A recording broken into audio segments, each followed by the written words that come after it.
हरे कृष्ण। सभी भक्तों का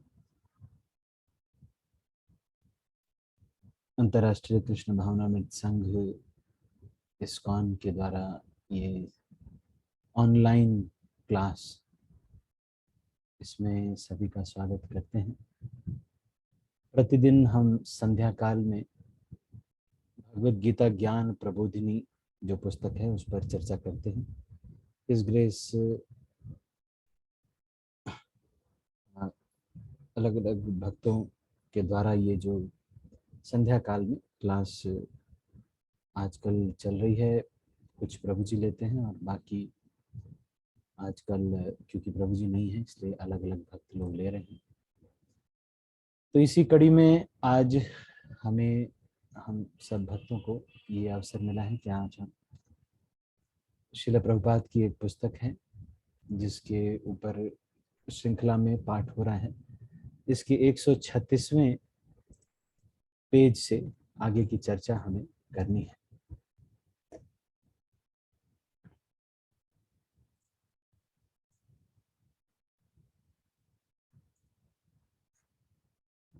तो आज हम जर्नी ऑफ सेल्फ डिस्कवरी, जो ये बुक है आत्मा का प्रवास, इस पुस्तक के 136वें पेज से पढ़ेंगे और इसके बाद इस पर विवेचना करेंगे।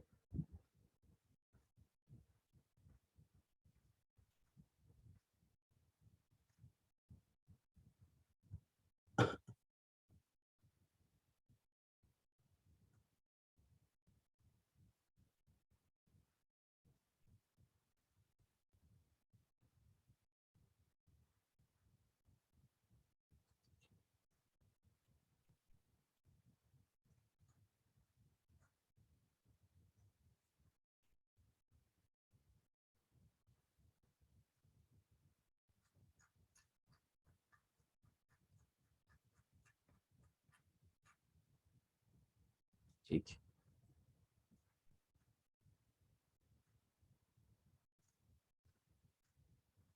तो ये जो अध्याय आज हम पाठ करेंगे,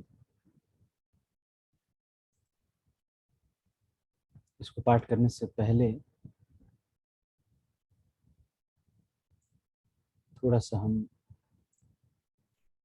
मंगलाचरण करेंगे। मंगलाचरण के बाद हम क्लास शुरू करेंगे।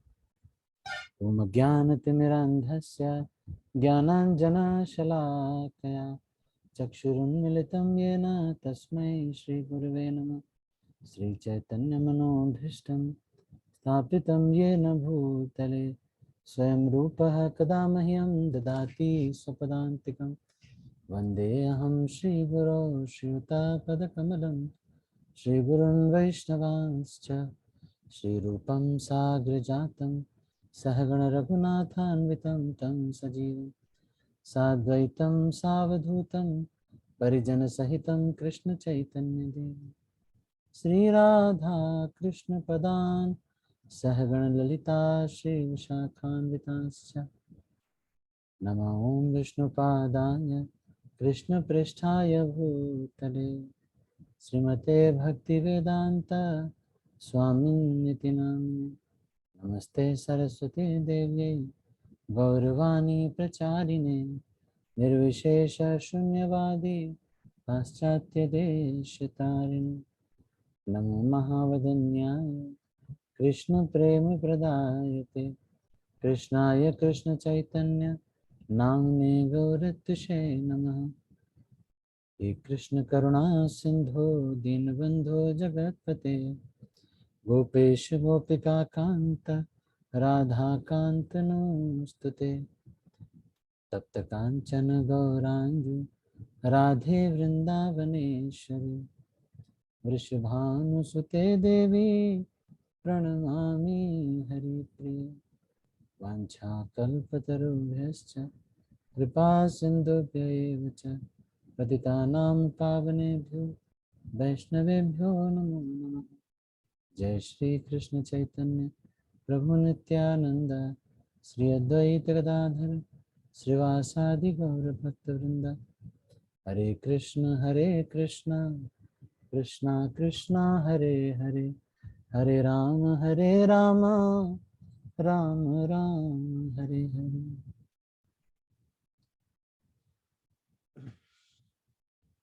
तो सभी भक्तों का आत्मा का प्रवास इस पुस्तक के श्रृंखला में हम पाठ कर रहे हैं, तो इसमें हार्दिक स्वागत करते हैं।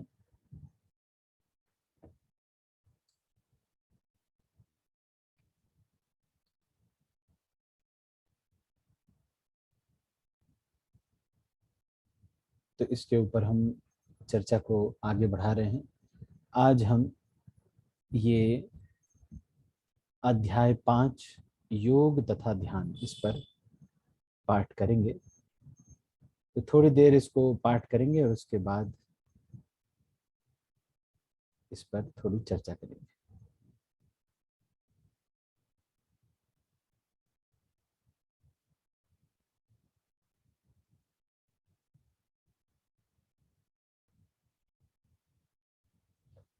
योग तथा ध्यान। ध्वनि, दिव्य ध्वनि के माध्यम से ध्यान करना।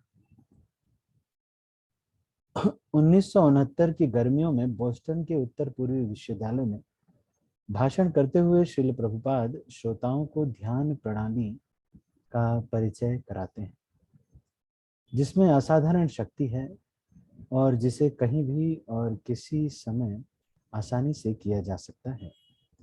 वे कहते हैं, यदि आप इस सरल विधि को हरे कृष्ण कृष्ण कृष्ण हरे हरे, हरे राम राम राम हरे हरे कीर्तन को ग्रहण कर लें, तो आप तुरंत दिव्य पद को प्राप्त कर लेते हैं। सड़क पर चलते हुए अन्य कोई ध्यान संभव नहीं।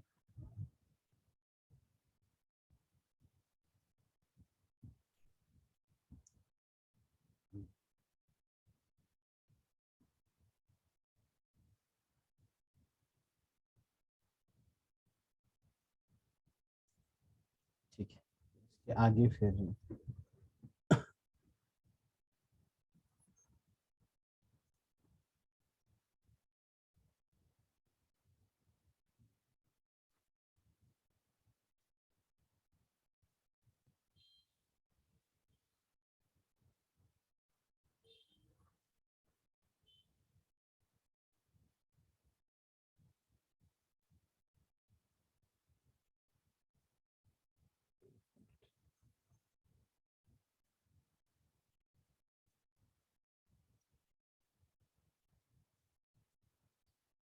एक मिनट थोड़ा सा समय दीजिएगा, मैं इसको दूसरे इसमें खोलता हूँ जिसमें मैं इसको मार्क कर सकूं।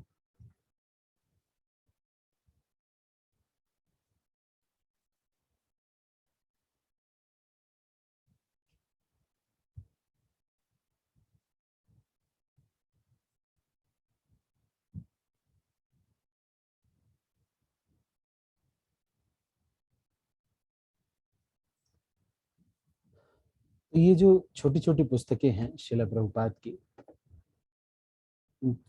ये छोटी तो ऐसे ही बोल देते हैं हम, लेकिन इसमें बहुत महत्वपूर्ण ज्ञान मिलता है।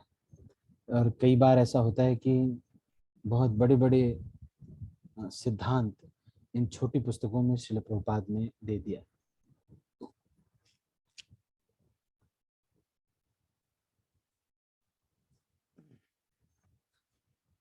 तो इसको अब हम पढ़ते हैं।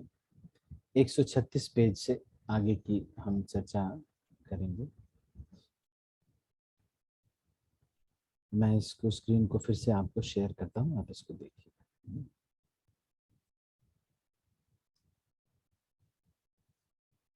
ठीक है, तो एक तो सबसे पहले यहाँ पर ये कहा गया कि इसमें असाधारण शक्ति है।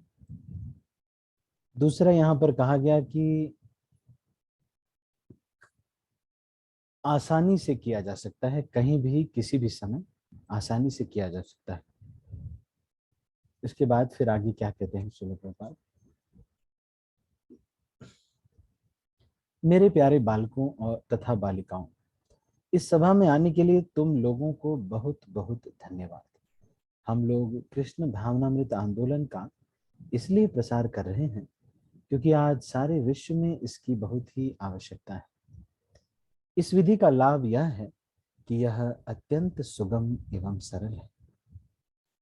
सर्वप्रथम तुम लोग यह समझने का प्रयास करो कि दिव्य अवस्था है क्या। संप्रति हम लोग विविध अवस्थाओं को प्राप्त हैं, अतएव हमें सर्वप्रथम दिव्य पद पर स्थित होना होगा, तभी दिव्य ध्यान की बात हो सकती है। भगवत गीता के तृतीय अध्याय में बद्ध जीवन की विविध अवस्थाओं की व्याख्या दी हुई, जिनमें पहली अवस्था है देहात्म बोध।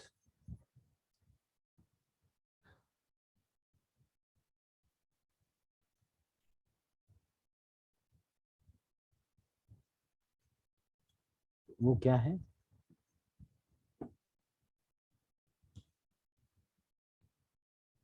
इंद्रियाणि परण्याहुत। तो पहली अवस्था है देहात्म बोध। इसमें क्या कहते हैं? इस भौतिक जगत में हर व्यक्ति देहात्म बोध के वशीभूत है। कोई यह सोचता है कि मैं भारतीय हूँ, और तुम लोग अपने को मैं अमेरिकी हूँ के रूप में सोचते हो। कोई व्यक्ति अपने को मैं रूसी हूँ के रूप में सोचता है। इस तरह हर व्यक्ति यही सोचता है कि मैं शरीर हूँ। बद्ध जीवन का यह शारीरिक मानदंड इंद्रिय अवस्था कहलाता है। तो आप ध्यान से सुनिएगा, मैं इसके बाद पूछूंगा आपसे। कौन किसको किसको ज्यादा, कौन कौन ध्यान से सुन रहा है? क्योंकि जब तक हम देहात्म बोध के वशीभूत रहते हैं, तब तक हम इंद्रिय तृप्ति को ही सुख मानते हैं।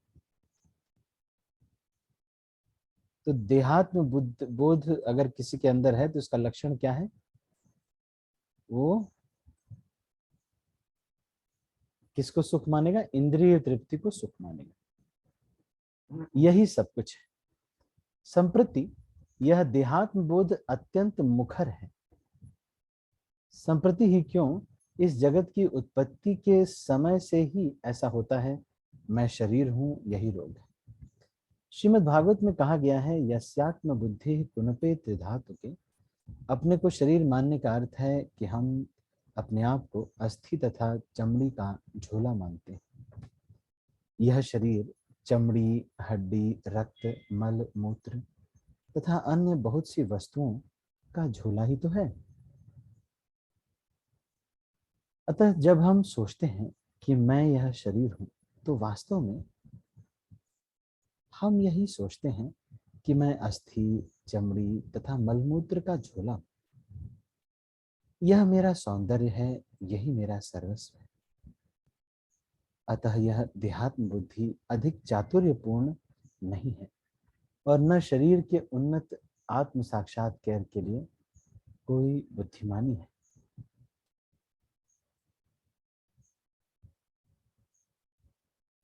जो लोग देहात्म बुद्धि में बुरी तरह जकड़े हैं, उन्हें ध्यान योग प्रणाली का अभ्यास करने की सलाह दी जाती है। भगवद गीता में 6, 13, 14 कृष्ण बतलाते हैं, मनुष्य को चाहिए कि वह अपने शरीर, गर्दन तथा सिर को एक पंक्ति में सीधा रखे और नाक के अगले भाग पर दृढ़ होकर दृष्टि लगाए। इस तरह मनुष्य अविचल भाव से निडर होकर तथा यौन जीवन से पूरी तरह मुक्त होकर मेरा ध्यान करे और मुझे जीवन का चरम लक्ष्य बनाए। इसके पूर्व भगवान कृष्ण दिव्य ध्यान के अभ्यास के विषय में प्रारंभिक बातें बताते हैं। मनुष्य को इंद्रिय तृप्ति पर, विशेषतया काम वासना पर नियंत्रण करना होता है। उसे एकांत एवं पवित्र स्थान चुनकर अकेले आसन लगाना होता है। ऐसा ध्यान इस जैसे बड़े शहर में, जहां अनेक लोग एकत्र होते हैं, नहीं किया जा सकता। इसके लिए एकांत स्थान में जाकर अकेले बैठकर अभ्यास करना होता है, और तब बैठने के स्थान को बड़ी सावधानी से चुनना होता है और एक विशेष ढंग से बैठना होता है। ऐसी अनेक बातें हैं। निसंदेह ये सारी बातें इतने कम समय में तुम लोगों को नहीं बतलाई जा सकती। यदि तुम लोगों को इसमें रुचि हो तो भगवत गीता के ध्यान योग अध्याय में पूरा वर्णन मिल जाएगा। इस तरह मनुष्य को देहात्म बुद्धि से ऊपर उठकर अपने को आध्यात्मिक अवस्था पर उठाना होता है। आत्म साक्षात्कार की प्रत्येक असली विधि का यही लक्ष्य होता है। मैंने यह कहकर भाषण शुरू किया था कि हम सब अपने को शरीर मानते हैं। इंद्रियाणि पराणि आहु। इसके बाद जो देहात्म बुद्धि से ऊपर उठ चुका होता है वह मानसिक अवस्था को प्राप्त करता है। तो पहला जो अवस्था थी वो थी दैहिक अवस्था और दूसरी है मानसिक अवस्था।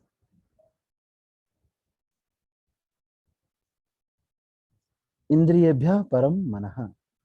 लगभग सारे लोग देहात्म बुद्धि के वश में, किंतु इनसे ऊपर भी कुछ लोग हैं जो मानसिक स्तर पे हैं। वे अपने को मन मानते हुए, कुछ लोग बौद्धिक स्तर पे हैं। मनसस्तु परा बुद्धि। जब इस बौद्धिक स्तर से भी ऊपर उठ जाता है तो उठा जाता है तो आध्यात्मिक स्तर आता है। सर्वप्रथम इसी अनुभूति की आवश्यकता होती है। दिव्य ध्यान का अभ्यास करने से पूर्व मनुष्य को दिव्य अवस्था को प्राप्त करना होता है। यह दिव्य अवस्था ब्रह्मभूत कहलाती है।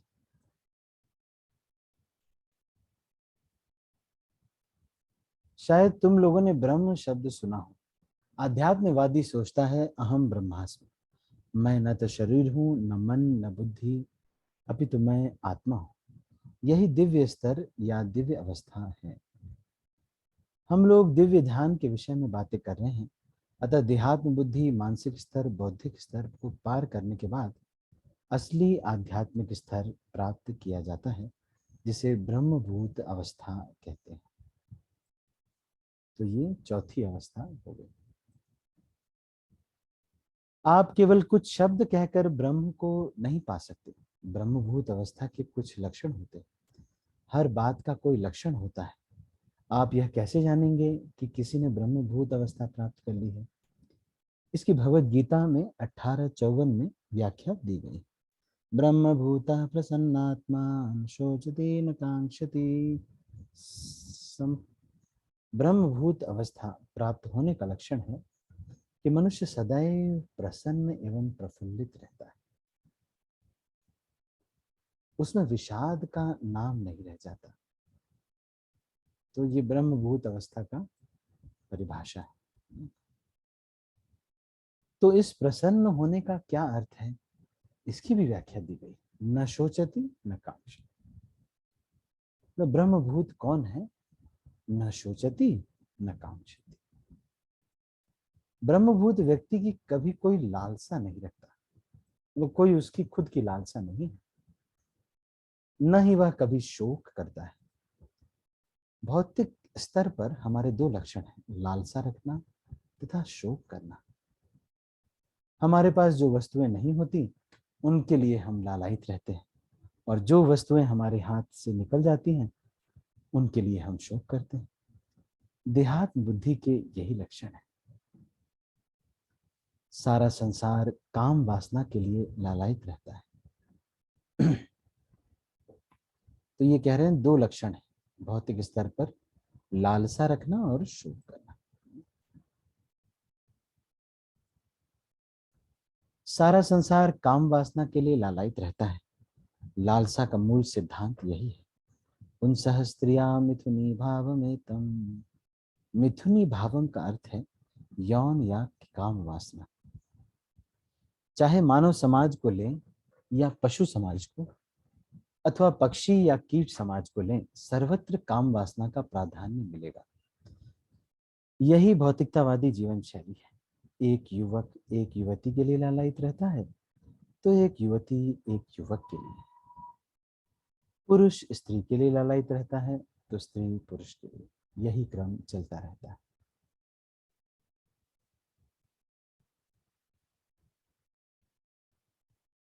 तो ये पहले तो लक्षण बताया और इसके बाद फिर वासना के बारे में बता रहे।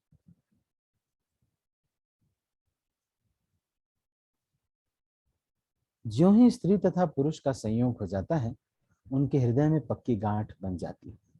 तयोर मुथो हृदय ग्रंथि माहुर। वे सोचने लगते हैं मैं यह शरीर हूँ, यह शरीर मेरा है, यह स्त्री या पुरुष मेरा है।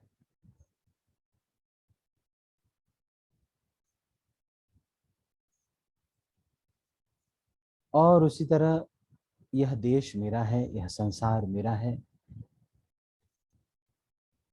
देहात्म बुद्धि से ऊपर उठने की बजाय वे उसी में अधिकाधिक बंधते जाते हैं। इस तरह स्थिति जटिल होती जाती है। इसलिए कृष्ण भगवत गीता में कहते हैं कि यदि तुम सचमुच योगाभ्यास करना चाहते हो और ध्यान की दिव्य अवस्था तक उठना चाहते हो तो तुम काम वासना का त्याग कर दो।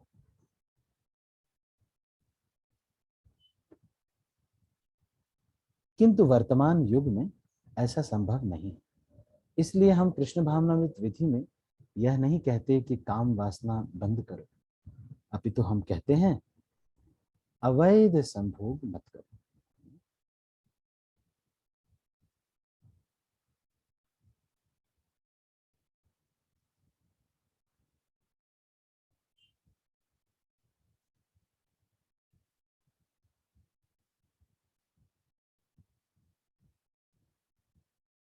दिव्य अवस्था की बात ही क्या, किसी भी सभ्य व्यक्ति को अवैध संभोग त्याग देना चाहिए। प्रत्येक सभ्य समाज में विवाह प्रथा बताई जाती है। यदि विवाह के अतिरिक्त बाह्य यौन संबंध है तो वह अवैध संभोग कहलाता है। इसकी किसी भी सभ्य समाज में अनुमति नहीं दी जाती। दिव्य जीवन का अभ्यास करने वालों की तो क्या बात कहें। दिव्य जीवन को समस्त मानसिक तथा देहात्म बुद्धि से परे होना चाहिए। किंतु इस कलयुग में हर व्यक्ति चिंता मग्न रहता है। फिर जहां जीवन क्षणभंगुर हो वहां लोग आध्यात्मिक विषयों में रुचि नहीं रख सकते। उनकी रुचि देहात्म बुद्धि में रहती है। जहां मनुष्यगण इतनी चिंताओं में सदा ग्रस्त हों, भला वे दिव्य अनुभूति के पद तक कैसे उठ सकते हैं। इस अवस्था में ऐसा कर पाना अति कठिन है। 5000 वर्ष पूर्व भी यह कठिन था। जब अर्जुन ने भगवत गीता के रूप में कृष्ण से ध्यान के विषय में शिक्षा ग्रहण की थी। अर्जुन एक राजकुमार था, वह कई प्रकार से बहुत बढ़ा चढ़ा था। फिर भी कुरुक्षेत्र की युद्ध भूमि में उसने कहा, हे कृष्ण, ध्यान योग का अभ्यास कर पाना मेरे वश की बात नहीं। मैं तो गृहस्थ हूं। मैं तो यह राजनीतिक लाभ के लिए युद्ध करने आया हूं। भला मैं इस विधि का अभ्यास बैठना चाहिए भला मैं इस विधि का अभ्यास बैठना चाहिए और काम वासना का त्याग करना चाहिए।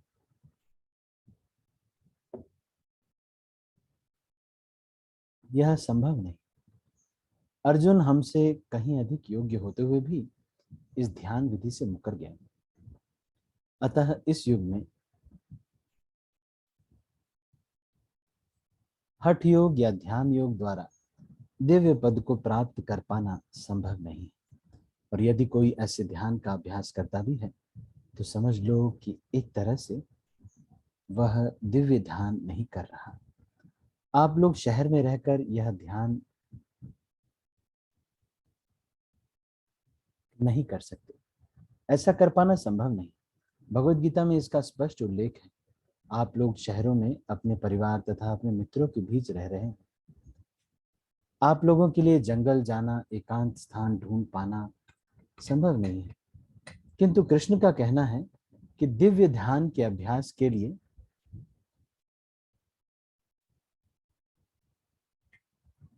ऐसा अवश्य करना चाहिए। अतः यदि इस युग में आप दिव्य अवस्था तक पहुंचना चाहते हो तो फिर वैदिक वांग्मय की संस्तुतियां का पालन करो। कलौ तद हरि कीर्तना। इस युग में ईश्वर के नाम के कीर्तन द्वारा ही सारी सिद्धि प्राप्त की जाती है। तो जंगल जाना, एकांत स्थान ढूंढना यह हमारे लिए संभव नहीं है। इस कीर्तन विधि को हम अपने मन से प्रवर्तित नहीं कर रहे हैं जिससे हर चीज आसान हो जाए। इसे 500 वर्ष पूर्व श्री चैतन्य महाप्रभु ने चालू किया था। यही नहीं, वैदिक वांग्मय भी इसकी संस्तुति करता है और यह व्यवहारिक भी है। आप लोगों ने देख लिया है कि जो ही मेरे शिष्य या बालक बालिकाएं हरे कृष्ण कीर्तन शुरू करते हैं त्यों ही इन्हें दिव्य अनुभूति होने लगती है। यदि आप लोग भी इसका अभ्यास करो तो देखोगे कि किस तरह आप भी दिव्य स्थिति की ओर बढ़ते जा रहे हो। अतएव हरे कृष्ण कीर्तन दिव्य ध्यान की सबसे सरल विधि है।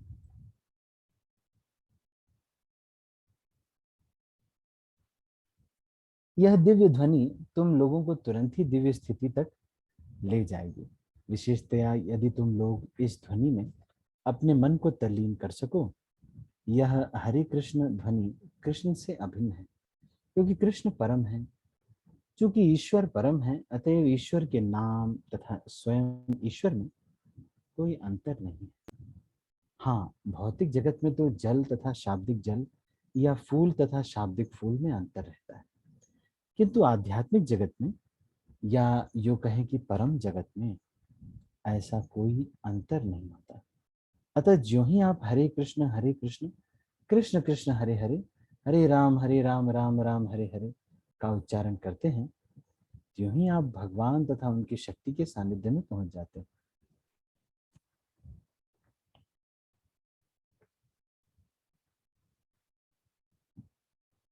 हरे शब्द, तो यहाँ पर अभिन्नता के बारे में भगवान प्रभुपाद बता रहे हैं।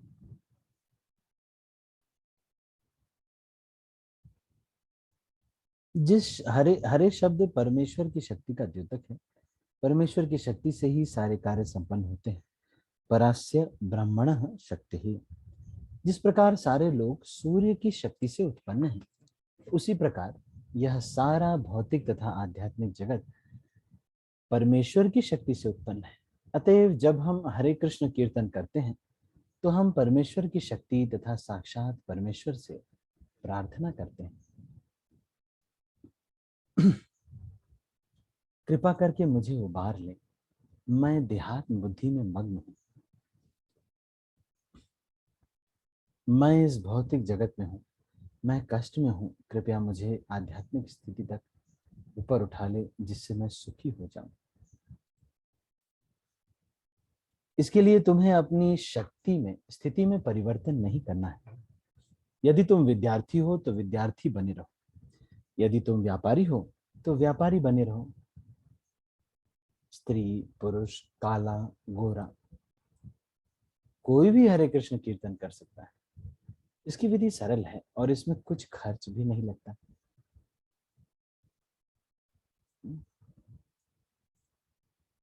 हम यह नहीं कहते कि हमें इतना धन दे दो तो हम तुम्हें हरे कृष्ण मंत्र प्रदान करेंगे। हम तो इसे खुले बाजार में बांट रहे हैं, बस इसका उच्चारण करना है। इस तरह तुम शीघ्र ही दिव्य स्थिति को प्राप्त कर सकोगे। जब तुम संकीर्तन सुनते हो तो वही दिव्य ध्यान है।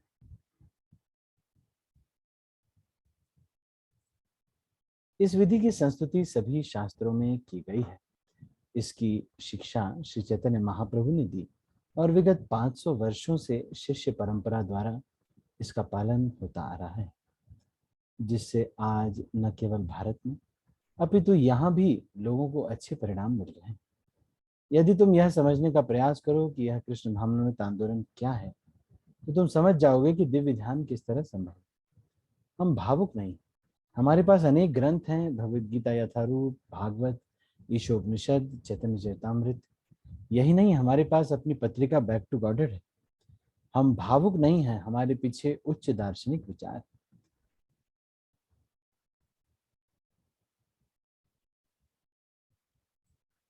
यदि तुम लोग इस सरल विधि हरे कृष्ण कृष्ण कृष्ण हरे हरे हरे राम राम राम हरे हरे को ग्रहण कर लो, तो तुम्हें इतने दार्शनिक ग्रंथों को पढ़ने की जरूरत नहीं पड़ेगी और तुम तुरंत ही दिव्य स्थिति को प्राप्त हो सकोगे।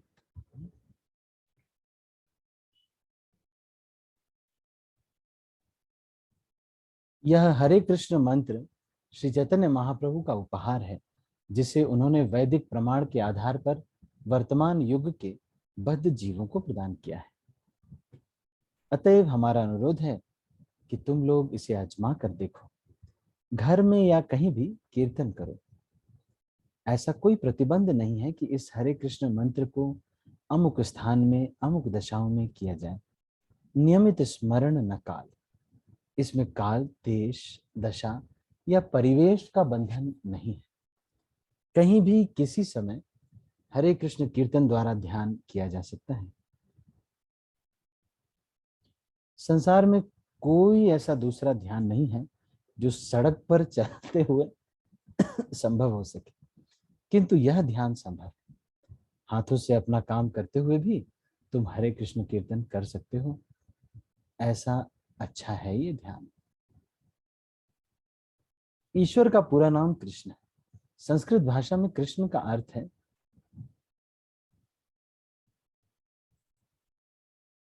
सर्व आकर्षक तथा राम का अर्थ है परम आनंद। अतः यदि ईश्वर सर्व आकर्षक तथा परम आनंदमय हो तो फिर ईश्वर का अर्थ ही क्या? न हो तो फिर ईश्वर का अर्थ ही क्या? ईश्वर को परम आनंद का उद्गम होना ही चाहिए, अन्यथा तुम लोग उनसे कैसे तुष्ट हो सकोगे? तुम लोगों का मन अनेक प्रकार के आनंदों के लिए लालायित रहता है। यदि ईश्वर तुम्हें सारा आनंद प्रदान करके तुष्ट नहीं कर सकते तो फिर यह ईश्वर कैसा? उसे सर्व आकर्षक भी होनी चाहिए। यदि ईश्वर हर व्यक्ति को आकर्षित न कर सके तो फिर वह ईश्वर कैसा? किंतु कृष्ण सचमुच सर्वाकर्षक है। अतः हरे कृष्ण महामंत्र का मंत्र किसी संप्रदाय का सूचक नहीं है। चूंकि हम हरे कृष्ण तथा राम इन तीनों नाम का कीर्तन करते हैं, अतः यदि कोई यह सोच सकता है कि ये तो हिंदू नाम है या हिंदू नामों का उच्चारण क्यों करें, ऐसा केवल कुछ सांप्रदायिक लोग ही सोच सकते हैं। किंतु चैतन्य महाप्रभु का कथन है, यदि तुम्हें ईश्वर का कोई दूसरा प्रामाणिक नाम रुचता है तो तुम उसका कीर्तन कर सकते हो।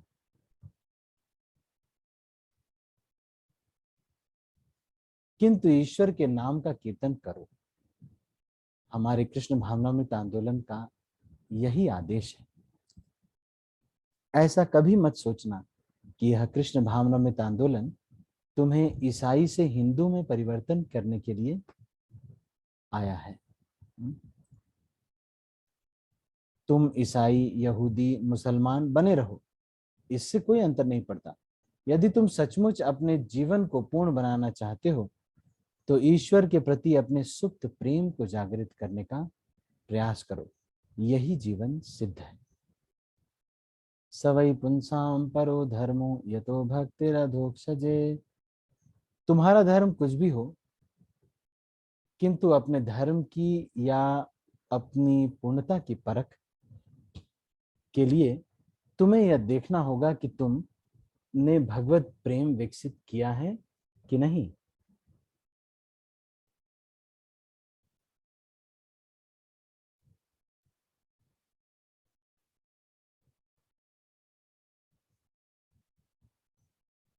अब हम अपने प्रेम को अनेकानेक वस्तुओं में वितरित करते हैं, किंतु जब इस प्रेम को एकमात्र कृष्ण में केंद्रित कर दिया जाता है तो वही प्रेम की पूर्णता है। हम में प्रेम तो है, किंतु हम ईश्वर के प्रति अपने संबंध को भूल गए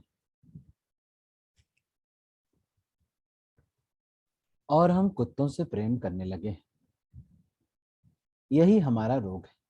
हमें अपने प्रेम को कुत्तों से हटाकर ईश्वर में लगाना है। यही जीवन की पूर्णता है।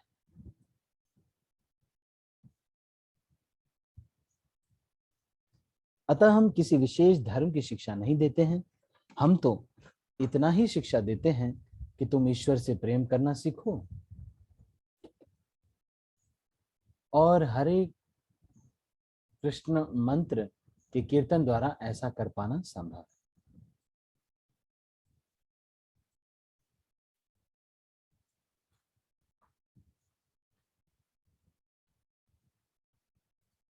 तो ये आज की जो चर्चा थी, ये इतनी ये चर्चा थी। ठीक है, तो अभी हम कुछ प्रश्न पूछेंगे। आप लोग देखते हैं कौन कौन भक्त ध्यान से सुन रहे थे। अच्छा, शायद इससे पहले जो हमारा चर्चा है वो मेरी जो आज जो पढ़ना था वो 128 पेज से 136 भी पढ़ना था। ठीक है, तो उसको भी हम अभी पढ़ेंगे। इससे पहले हम थोड़ा सा या उसको भी पढ़ लेते हैं। चलो इसको भी पढ़ लेते हैं। लेकिन इसकी थोड़ी सी विवेचना हम कर लें तो ज़्यादा अच्छा रहेगा, क्योंकि फिर इतना बड़ा है ये भूल जाएगा। ठीक है, तो मैं प्रश्न पूछता हूँ और आप लोग उत्तर देने का प्रयास कीजिएगा। उत्तर देने का मतलब ये है कि आप हैंड रेज कीजिएगा और मैं फिर आप इसको एक्सप्रेस कर सकते हैं। वैसे आप सब लोग काफ़ी पुराने भक्त हैं, तो सबको पता तो होगा ही, लेकिन फिर भी थोड़ा डिस्कस करने से, चर्चा करने से आनंद आता है, तो इसलिए इसको हम अभी थोड़ा चर्चा करेंगे। ठीक है, तो पहला प्रश्न पूछते हैं, देखते हैं कौन भक्त इसका उत्तर दे पाते हैं। ये जो हरे कृष्ण मंत्र है, ये इसमें और ध्यान करने में, हरे कृष्ण मंत्र का की जो स्थिति है और ये जो ध्यान योग की स्थिति है, तो इसमें और उसमें क्या अंतर है, कोई बता सकता है? इसमें और उसमें क्या अंतर है?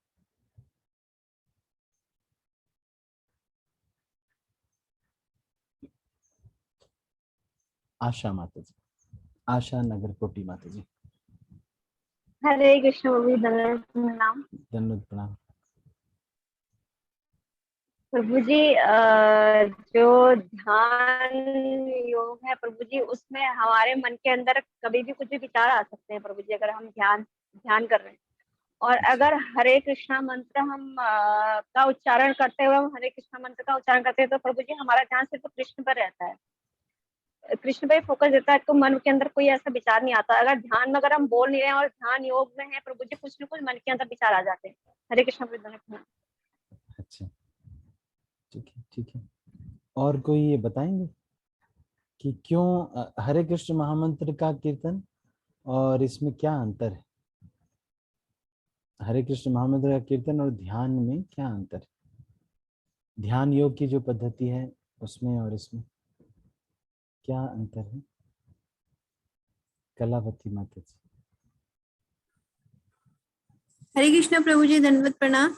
हरे कृष्ण माता जी, धन्यवाद प्रणाम। पहले तो ध्यान योग की जो पद्धति है वो बहुत कठिन है, जो कि कलयुग के जीवों के लिए बड़ी मुश्किल है करना। और जो ये जो हरे कृष्ण महामंत्र की पद्धति है वो बड़ी सरल है, जो कि कलयुग के जीवों को आसानी से मिलती है। और ये हमारे शास्त्रों में भी, और चैतन्य महाप्रभु ने भी कलयुग के लिए यही संस्तुति की, इसलिए हमें यही करना चाहिए, भक्ति योग का मार्ग ही करना चाहिए। हरे कृष्ण प्रभु।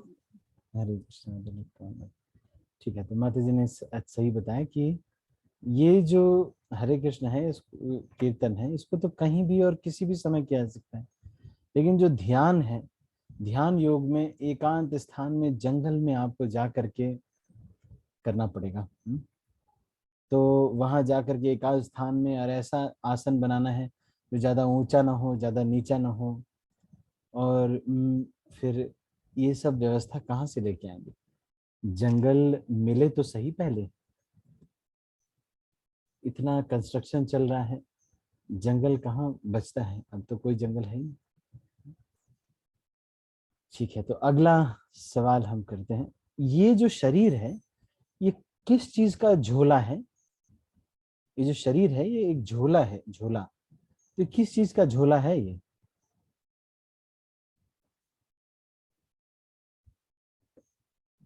कौन सा झोला है ये जो शरीर है? धन्ना सिंह प्रभु। हरे कृष्णा प्रभु जी, दंडवत प्रणाम। दंडवत प्रणाम।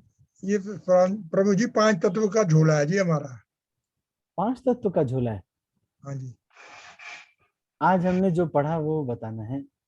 हाँ जी। झोला, झोले में मतलब झोले में क्या, झोले में क्या है, झोले में क्या है?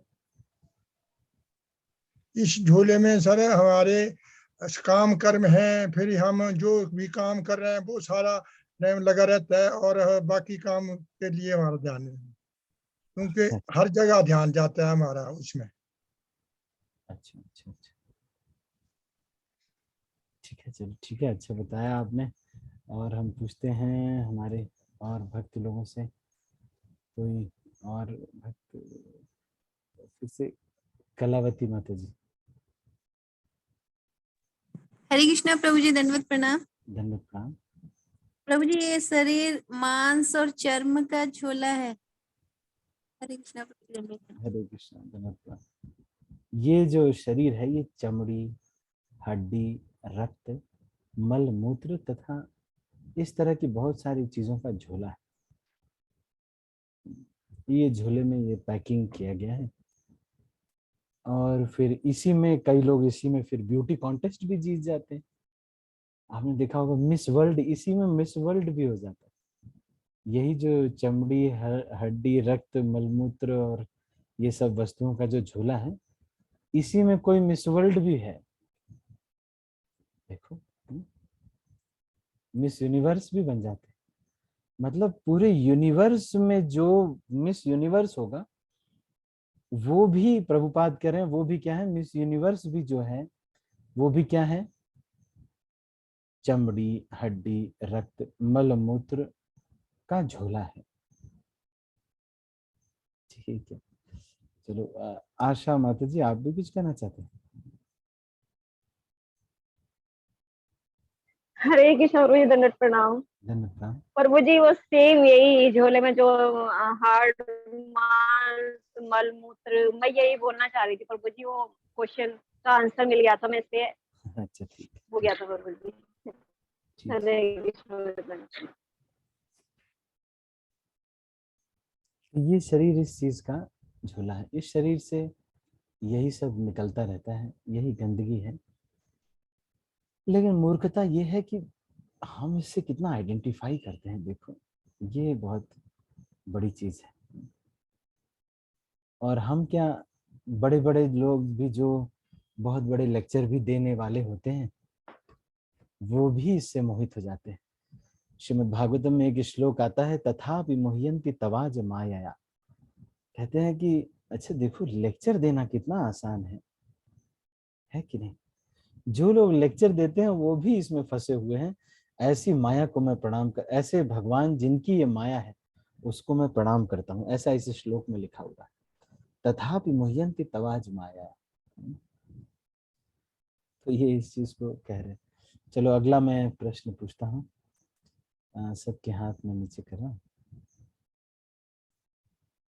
अगला सवाल आपके स्क्रीन पर आता है अब। तो आपको बताना है कि बद्ध जीवन की विविध अवस्थाएं, 4 विविध अवस्थाएं होती हैं, वो क्या क्या है। नहीं, मतलब जीवन की 4 अवस्थाएं हैं, उसमें वो क्या क्या है।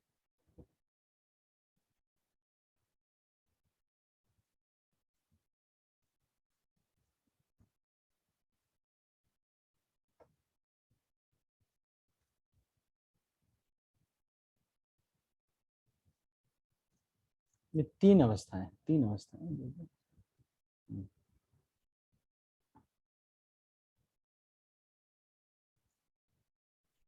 ठीक है, तो चलो अभी मैं पूछता हूँ हमारे रुक्मिणी प्रेमा माता जी से। रुक्मिणी प्रेमा माता जी,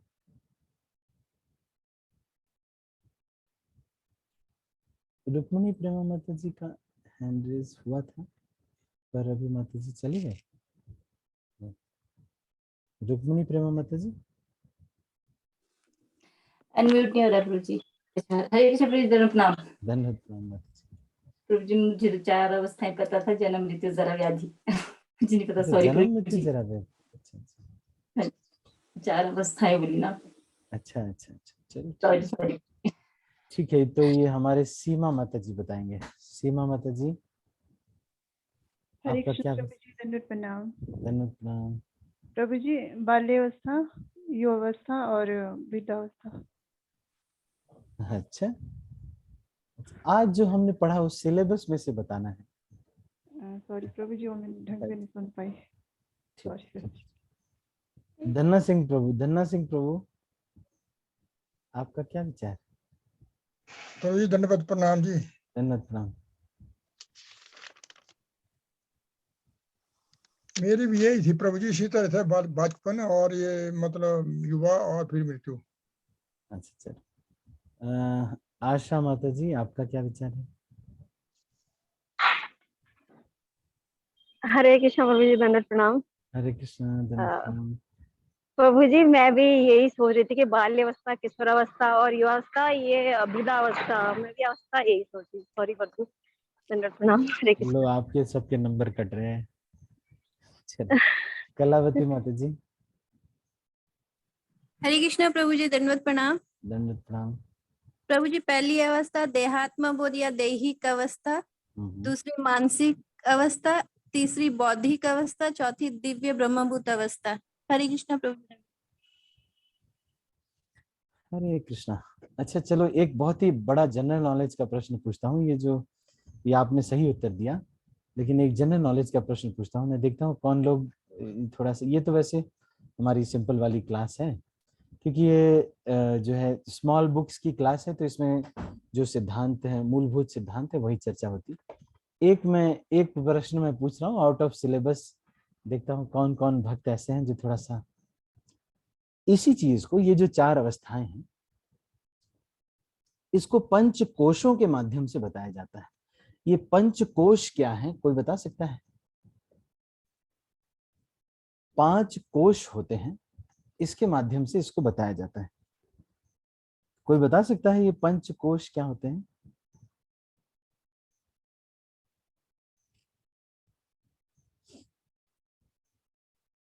चलो अच्छा, नहीं बता।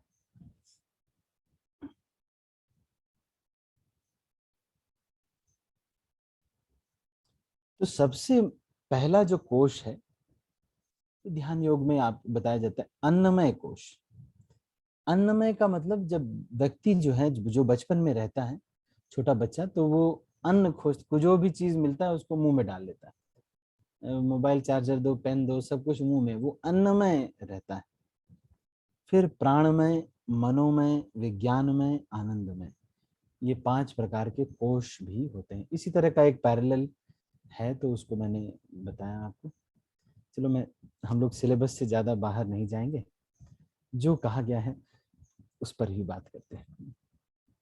ब्रह्मभूत अवस्था प्राप्त करने का लक्षण क्या है, और वो जो लक्षण है उसकी परिभाषा क्या है? कौन बताएगा? किसने ब्रह्मभूत अवस्था प्राप्त कर ली है, उसका लक्षण क्या है, और जो उसका लक्षण है उसकी भी परिभाषा क्या है? ज्यादा कठिन प्रश्न हो गया? ठीक है, देखो कलावती माता जी। कलावती माता जी। हरे कृष्णा प्रभु जी, दंडवत प्रणाम। दंडवत प्रणाम।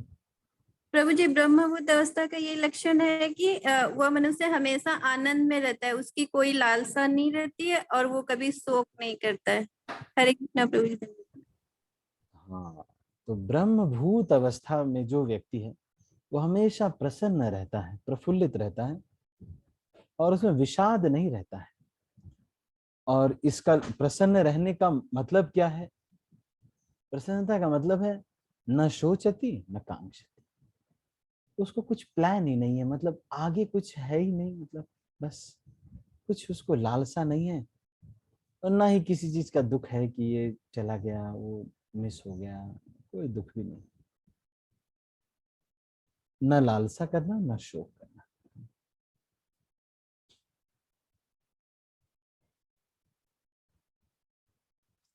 ठीक है, तो ये तो बहुत अच्छा हो गया। अ,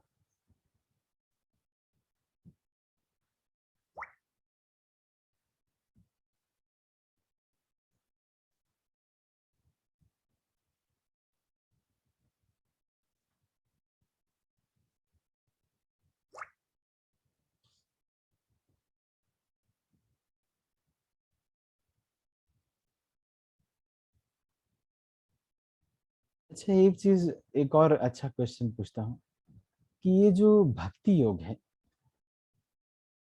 या ये जो भगवान की भक्ति है, या कृष्ण नाम है, इसको प्राप्त करने का एकमात्र मूल्य क्या है? इसको प्राप्त करने का एकमात्र मूल्य क्या है, क्या कॉस्ट है, what is the cost to get, खर्च मतलब इसका व्हाट इज द कॉस्ट भक्ति को प्राप्त करने का या कृष्ण नाम को प्राप्त करने का, इसका कॉस्ट कितना लगता है, एकमात्र इसका कुछ मूल्य है, ये क्या मूल्य है इसका? कांता द्रौपदी माता जी।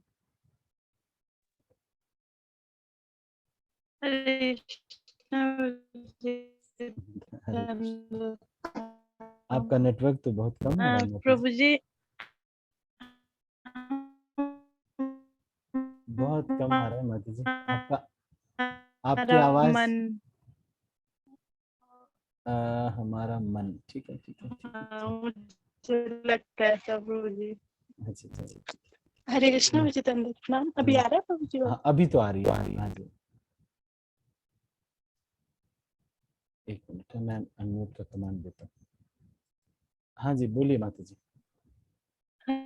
हरे कृष्णा उचित प्रणाम। आ रही है हाँ प्रभु अब जी आ रही आवाज? है। हाँ जी प्रभु जी मुझे लगता है शायद मतलब हमारा मन है कृष्ण प्रेम प्राप्त करने के लिए जो। अच्छा ठीक है थैंक यू। ठीक है हरे कृष्णा थैंक यू। किरण माता जी आपका क्या विचार है? हरे कृष्णा प्रभु जी, धन्यवाद नाम। धन्यवाद। प्रभु जी मुझे लगता है कि मतलब अपने आप को सरेंडर कर देना अपने गुरु के चरणों में, मतलब जैसे मतलब हमारे गुरु बताए उस अकॉर्डिंग हमें करना, तभी हम भक्ति प्राप्त कर पाएंगे। सॉरी प्रभु जी अच्छा, गलत। हरे कृष्ण प्रभु जी धन्यवाद। ठीक है। प्रभा शर्मा माता जी आपका क्या विचार है? हरे कृष्णा प्रभु जी, दंडवत प्रणाम। धन्यवाद प्रणाम। सॉरी प्रभु जी में कोई श्रद्धा लग रही है प्रभु जी, श्रद्धा। बहुत पास तो पहुंच गए आप। श्रद्धा मात्र। रूप गोस्वामी का एक श्लोक है इसके ऊपर, हमारे कुलशेखर गौर प्रभु वगैरह को पता होगा। चलो अच्छा ठीक है। और हम देखते हैं हमारे धन्ना सिंह प्रभु आप बताएंगे? धन्यवाद प्रणाम जी। शुद्ध प्रेम को ऊपर उठाना प्रभु जी। शुद्ध प्रेम को ऊपर उठाना। अच्छा ठीक है। हाँ जी। और कर्षण और परम आनंद को प्राप्त करना है ना प्रभु जी, क्योंकि जब हम नहीं वो तो ठीक है, लेकिन इसको शुरू करने के लिए, इसको प्राप्त करने का, भक्ति इत्यादि को और इन सब को प्राप्त करने का मूल्य क्या है? हरि नाम को प्राप्त करने का इन सब का कुछ मूल्य लिया जाता है इस संप्रदाय के द्वारा, तो क्या है वो मूल्य? ठीक है चलो अच्छा, मैं कलावती माता जी आपसे, आप तो सब प्रश्न का उत्तर दे देते। हरे कृष्णा प्रभु जी, दंडवत प्रणाम। धन्यवाद प्रभु जी त्रुटि हो तो प्रभु जी अपनी इच्छाओं को कृष्ण की इच्छा में परिवर्तित करना ही एकमात्र कॉस्ट। हरे कृष्णा प्रभु जी। देखते हैं कौन कौन है ना। ठीक है उमा माता जी आपका क्या विचार है? हाँ अच्छा एक मिनट, उमा माता जी एक मिनट में। हाँ उमा माता जी अनम्यूट करके। कृष्ण प्रभु जी धन्यवाद प्रणाम। प्रभु जी मुझे लगता है कि शरणागति। अच्छा शरणागति आप कह रहे हैं, अच्छा ठीक है। ममता माता, अच्छा ठीक है ममता माता जी आपका क्या विचार है?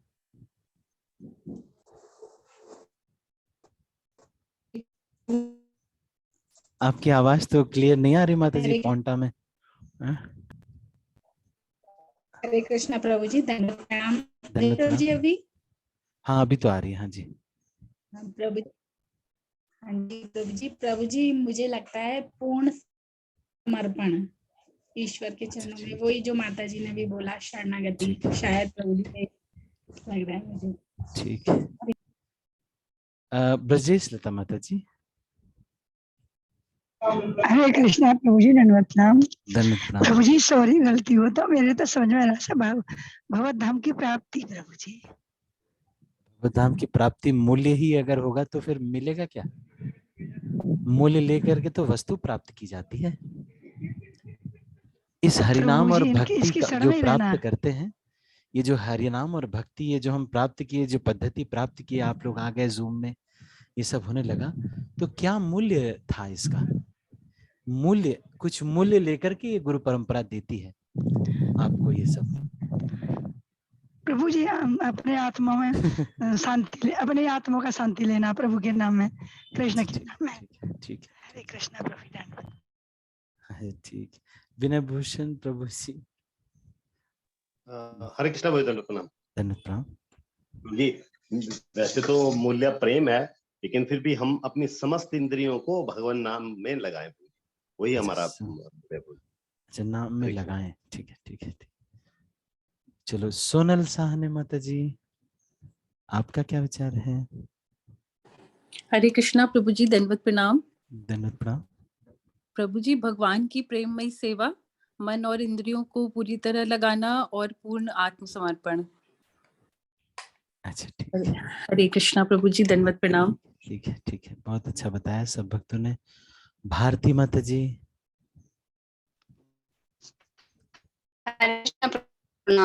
दंडवत प्रणाम माता जी। प्रभु जी, पहला है पूर्व जन्म की स्वीकृति और दूसरा प्रभु जी श्रद्धा। पूर्व जन्मों की स्वीकृति और श्रद्धा। अच्छा अच्छा जी, हरे कृष्ण। बहुत अच्छा सब भक्तों ने बताया, बहुत ही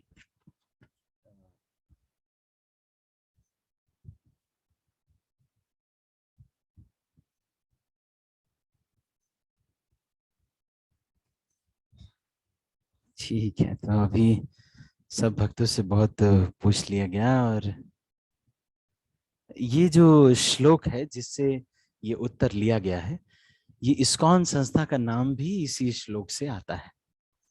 ये जो श्लोक है, ये चैतन्य चरितामृत के मध्य लीला के 8वें अध्याय का 70वां श्लोक है। कृष्ण भक्ति रस भाविता मति क्रियताम यदि कुतोपि लभ्यते तत्र लौल्यमपि मूल्यमेकलम जन्म कोटि सुकृतैर्न लभ्यते।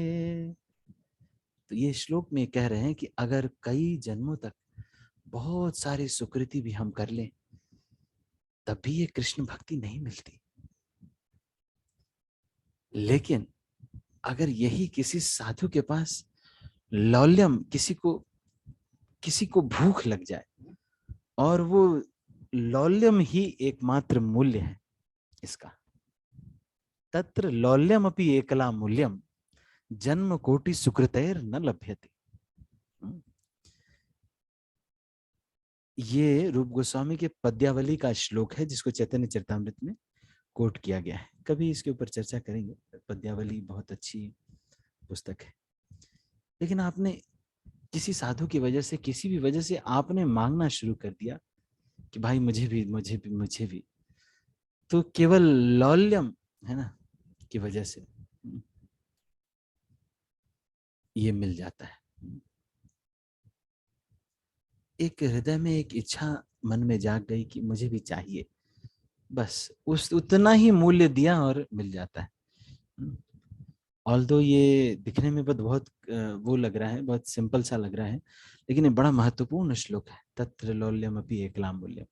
और कृष्ण भक्ति रस भाविता मति, ये जो शब्द है, इसी शब्द को लेकर के श्रील प्रभुपाद ने इस्कॉन संस्था का नाम रखा था, international society for Krishna consciousness. Krishna भक्ति रस भाविता मति। चलो अच्छा, अगला प्रश्न पूछते हैं। हमारे पास 10 मिनट और है।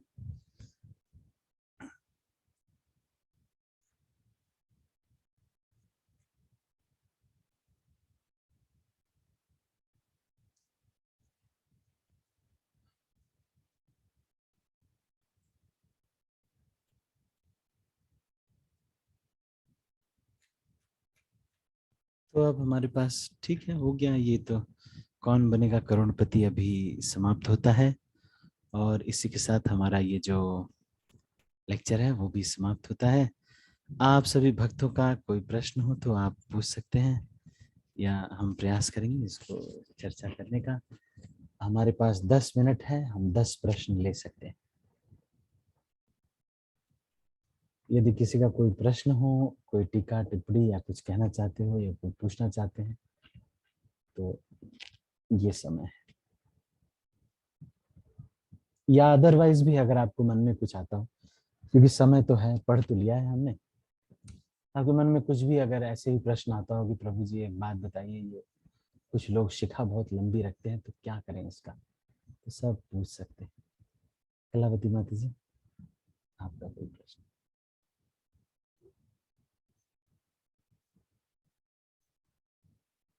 कलावती माता जी। हरे कृष्णा प्रभु जी, दंडवत प्रणाम। दंडवत प्रणाम माता जी। थैंक यू सो मच प्रभु जी, इतने डिटेल में इतने अच्छे से बताने के लिए। प्रभु जी आपने तो समझाया, लेकिन ये जो 4 अवस्था आपने बताई ना, दैहिक, मानसिक और बौद्धिक और दिव्य अवस्था जो भी, तो ये मानसिक और बौद्धिक अवस्था थोड़ा एक्सप्लेन करेंगे प्रभु जी?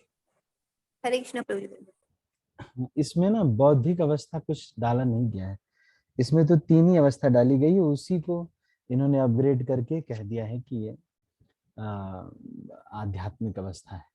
तो बौद्धिक नहीं डाला गया है, बस इतना ही डाला गया, उसमें 3 ही डाला गया है।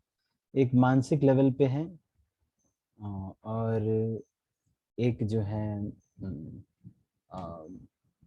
शरीर के लेवल पे है, इंद्रिय। क्योंकि जो श्लोक उसमें कोट किया गया है वो तो है इंद्रियाणि पराण्याहुर इंद्रियभ्य परम मनः मनसस्तु परा बुद्धिर। तो इसमें बुद्धि आ तो रहा है, लेकिन यहाँ पर जब आप देखेंगे वहां पर जो वो कह रहे हैं तो उसमें उन्होंने उसको ब्रह्मभूत अवस्था के समय पे ही कह दिया है। देखो जैसे यहाँ पे लिखा गया ना, मानसिक अवस्था को प्राप्त करते इंद्रियभ्य परम मनः। लगभग सारे लोग देहात बुद्धि के वश में हैं, किंतु इससे भी ऊपर कुछ लोग मानसिक स्तर पर हैं, वे अपने को मन मानते हैं। कुछ लोग बौद्धिक स्तर पर हैं, मनसस्तु परा बुद्धि।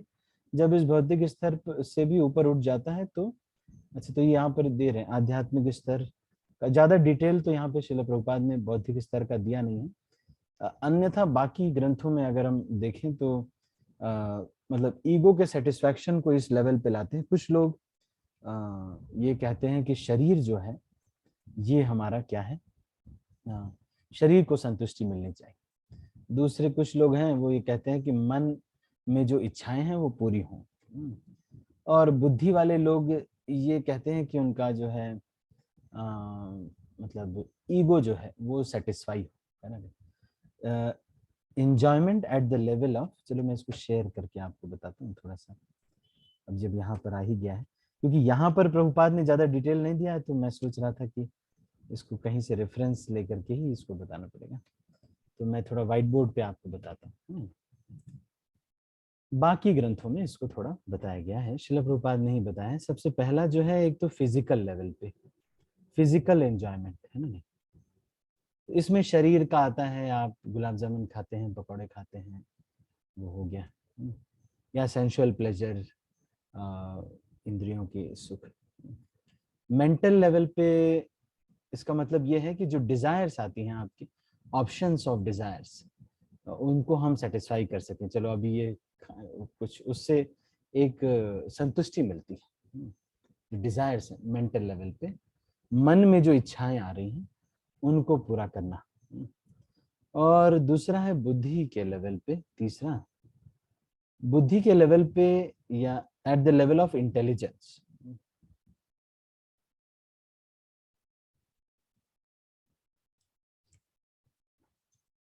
तो ये बुद्धि के लेवल पे ये है कि ये विवेक का द्योतक है। बुद्धि जो इंटेलिजेंस है ये विवेक का द्योतक है। तो सही और गलत जैसा वो डिसाइड करते हैं वैसा वो कर सकें, उसकी एक संतुष्टि मिलती है, तो वो भी एक प्रकार का संतुष्टि होती है। इसके बाद फिर बताते हैं ईगो लेवल पे।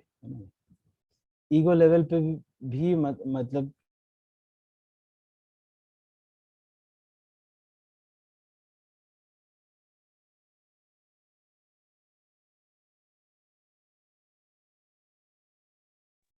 ओके, सॉरी ये थोड़ा सा यहाँ पे नेटवर्क का इश्यू हो गया था।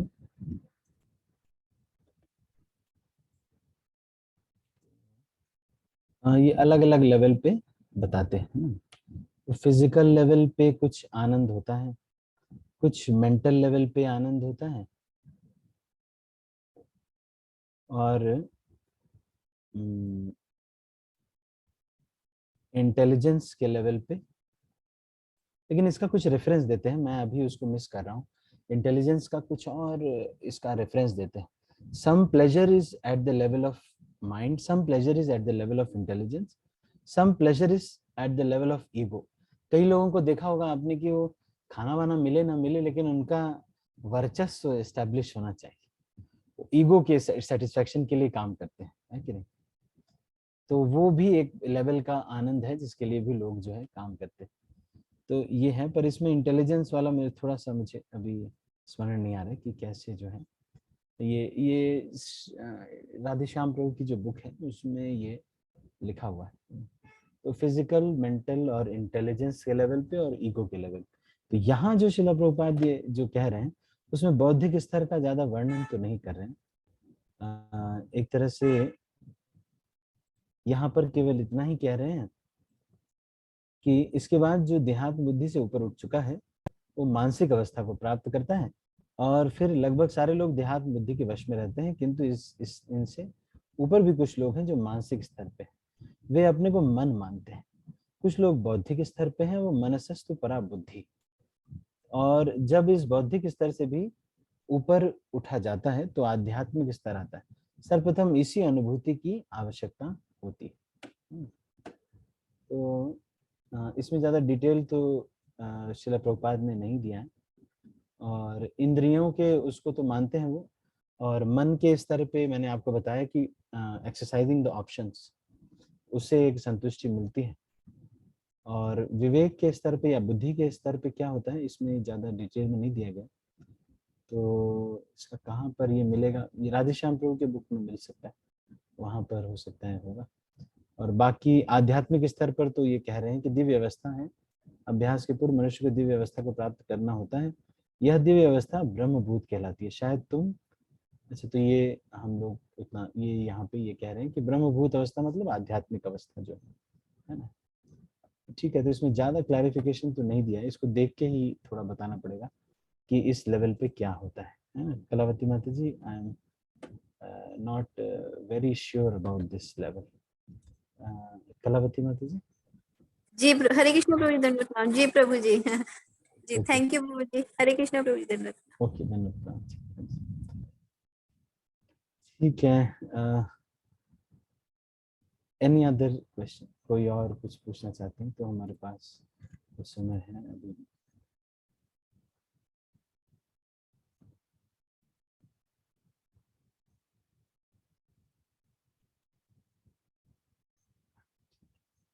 ठीक है, तो अभी हम इसको यहीं पर समाप्त करते हैं। कुल कौन अभी और कोई है जो होस्ट है, इसको कौन रन करेंगे? कुलशेखर गौर को। हरे कृष्णा बहुत जन प्रणाम। ठीक है तो जी आप मुझे होस्ट या को होस्ट बना दीजिए, मैं होस्ट शेयर कर दूंगा।